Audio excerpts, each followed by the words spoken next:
बिस्मिल्लाहिर्रहमानिर्रहीम। अस्सलाम वालेकुम। Welcome to Mishal cooking corner. आज हम बनाएंगे ज़बरदस्त सी तोरी की ये रेसिपी जो बहुत मज़ेदार बनेगी और बिल्कुल सिंपल सी रेसिपी है और कुछ टिप्स एंड ट्रिक्स हैं जो अगर आप फॉलो करेंगे तो आप इस तरह से तोरी की रेसिपी बनाएंगे तो सब जो नहीं भी खाते तोरी को, नहीं पसंद करते तोरी की सब्ज़ी को, वो भी इसको ज़रूर खाएंगे। तो आइए चलते हैं इस तोरी की सब्ज़ी की जो रेसिपी है, जो आसान और ज़बरदस्त सी रेसिपी है, उसको स्टार्ट करते हैं।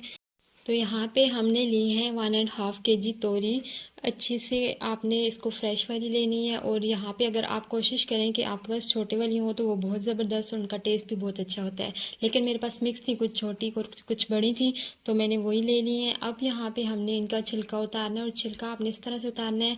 अगर तो आपकी तोरी छोटी है और इस तरह से आप उसको स्क्रैच करके इस तरह से निकाल रहे हैं और वो ईजीली उतर रही और नीचे उसकी मोटी सी परत नहीं आ रही, तो फिर आपने इसको इस तरह से निकालना है। और अगर कोई बहुत मोटी तोरी है और वो इस तरह से छीलने से सही नहीं छिल रही और नीचे उसके थोड़ी मोटी परत आ रही है, तो फिर आपने उसकी कटिंग दूसरी तरह से कर लेनी है। यहाँ पे कुछ तोरियों को मैंने इस तरह से छील के उनका छिलका उतारा, कुछ की मैंने कटिंग दूसरी तरह से कर ली, उनका छिलका मैंने जैसे हम आलू वगैरह को उतारते हैं तो उस तरह से उतार लिया। उस तरह से छिलका उतारने के बाद अब इनकी कटिंग की बारी है, तो मैंने इनको वॉश कर लिया था। छिलका उतारने के बाद आपने वॉश कर लेना है और जब आप इस तरह कटिंग करेंगे तो फिर इसके बाद आपने इनको वॉश नहीं करना। तो हाँ, यहाँ पे आप देख सकते हैं कि इसकी मोटाई मैंने कितनी रखी है। इसी तरह से आपने ना इनको बहुत पतला काटना है और ना ही बहुत ज़्यादा आपने इनको मोटा काटना है। दरमियानी साइज़ की आपने कटिंग करनी है। उसके बाद एक बड़ी साइज़ का आलू था और मुझे हाफ़ ही इसमें डालना था, तो मैंने यहाँ पर इसको हाफ़ ले लिया है। इसको छिलका उतार के इसको वॉश करके हम इसकी कटिंग कर लेंगे।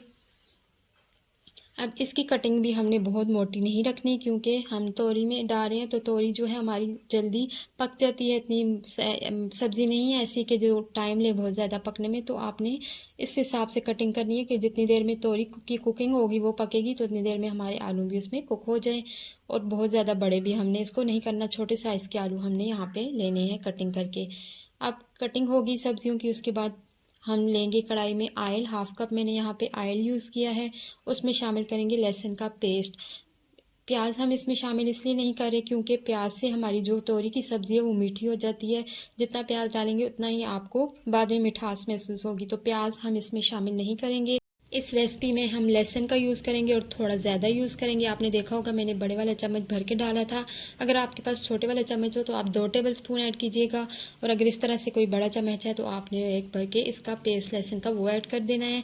थोड़ा सा लहसुन का कलर सुनहरी हो जाएगा तो फिर हम इसमें टमाटर डाल देंगे। टमाटर 2 अदद मैंने लिए हैं। थोड़े बड़े साइज़ के टमाटर थे तो मैंने यहाँ पर 2 यूज़ किए हैं, छोटे हैं तो आप 3 भी कर सकते हैं। अब टमाटर ऐड करने के बाद इसको कवर करके थोड़ा सॉफ्ट कर लेंगे टमाटरों को।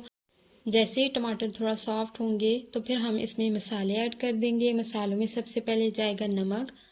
नमक यहाँ पे मैंने 1 टेबलस्पून लिया है, आप अपने टेस्ट के हिसाब से कम ज़्यादा कर सकते हैं। लाल मिर्चें 1/4 टेबलस्पून मैंने यहाँ पे ली हैं। उसके बाद मैंने इसमें कश्मीरी मिर्च डाली है, वो 1 टेबलस्पून मैंने ऐड की है।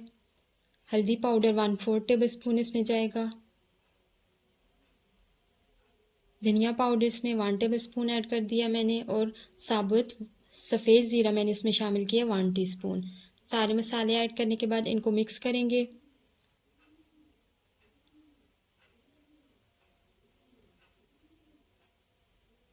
मिक्स करने के बाद यहाँ पे टमाटरों को हमने मैश कर लेना है और टमाटरों का मसाला हमने 1 से 2 मिनट तक भून लेना है। जैसे ही टमाटर मैश हो जाएंगे, अच्छे से मिक्स हो जाएंगे, मसाला अच्छे से भुन जाएगा, तो फिर हम इसमें आलू डाल देंगे। आलू हम पहले डाल रहे हैं क्योंकि आलू थोड़े सख्त होते हैं और तोरी की जो सब्ज़ी है वो इतनी सख्त नहीं होती, वो नरम होती है, वो जल्दी पक जाती है। तो यहाँ पे आलू मैंने पहले डाले हैं ताकि बाद में इनको ज़्यादा कुकिंग का टाइम ना लेना पड़े। अब 2-3 मिनट तक हम आलू को अच्छे से भून भी लेंगे और इसको थोड़ा पका भी लेंगे। अभी ये आलू फुल कुक नहीं होंगे, बाद में ये तोरी के पानी में भी पकेंगे, इसलिए हमने यहाँ पे ज़्यादा इनकी कुकिंग नहीं करनी। बस 2-3 मिनट आप इनको कवर करके भून लीजिएगा। उसके बाद हम इसमें तोरी ऐड कर देंगे।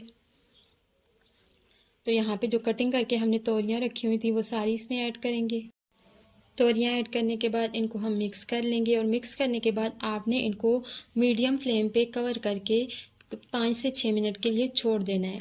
क्योंकि ये जो तोरी है ये अपना पानी छोड़ेगी, बहुत ज़्यादा ये पानी छोड़ती हैं और बाद में ऐसा होता है कि इनको खुश्क करना बहुत टाइम लग जाता है। तो पहले आपने इनको 5 मिनट 4-5 मिनट के लिए छोड़ देना है कवर करके। जब ये पानी छोड़ लें अपना, उसके बाद आपने कवर को हटा लेना है और हाई फ्लेम पे हम इनको पका लेंगे। इसी दौरान इसी पानी में जो तोरियां हैं वो भी कुक हो जाएंगी, वो भी सॉफ्ट हो जाएंगी और दूसरा हमारे जो आलू हैं वो भी पक जाएंगे।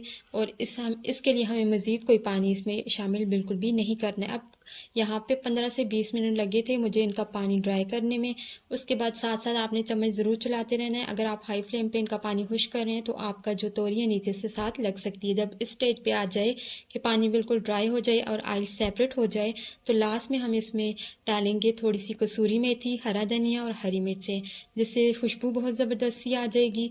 अब इसको गार्निश करते हैं। उससे पहले मैं आपको इसकी लुक दिखाती हूँ कि कितनी ज़बरदस्त सी लुक है। बहुत ज़बरदस्त, बहुत टेस्टी बनती हैं। और अगर आप इनको मीठा नहीं करना चाहते तो इसमें प्याज का यूज़ बिल्कुल भी मत कीजिएगा। उम्मीद करती हूँ मेरी आज की ये रेसिपी आपको ज़रूर पसंद आई होगी। इसको मैं अभी डिश आउट करके भी आपको दिखा देती हूँ।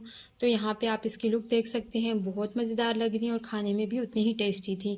एक की जगह दो दो रोटी खा जाएंगे। जो लोग तोरी नहीं खाते वो भी इसको इस तरह से खाएंगे। वीडियो पसंद आई हो तो लाइक और शेयर कर दीजिएगा। चैनल पे न्यू हैं तो मेरे चैनल को भी सब्सक्राइब कर दीजिएगा। Thanks for watching. अल्लाह हाफिज़।